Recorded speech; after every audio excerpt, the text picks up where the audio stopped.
اللہ الرحمن الرحیم۔ بے اولادی کا علاج۔ حضرت امام باقر علیہ السلام سے روایت ہے کہ ایک شخص حضرت امام سجاد علیہ السلام کی خدمت میں حاضر ہوا اور شکوہ کیا کہ متعدد شادیاں کرنے کے باوجود اللہ نے بیٹا نہیں دیا۔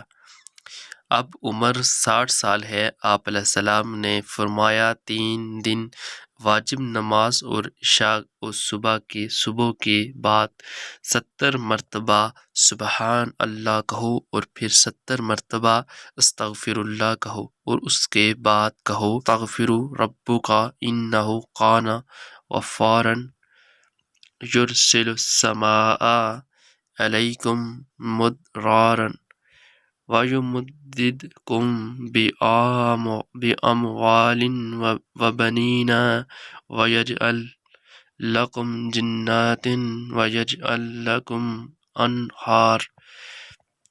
پھر تیسری رات اپنی بیوی کے پاس جاؤ، اللہ تجھے بیٹا عطا فرمائے گا۔ ساحل کہتا ہے کہ میں نے ایسا ہی کیا اور اللہ نے مجھے بیٹا عطا فرمایا۔ دوستو، یہ ایک ایسا عمل ہے کہ آپ کریں گے تو آپ کو بھی اس سے فائدہ ہوگا، اور جن کو اولاد نہیں ہے ان کے آگے لازمی بتائیں اور شیئر کریں تاکہ کسی کی بھلائی ہو جائے۔ السلام علیکم ورحمۃ اللہ وبرکاتہ۔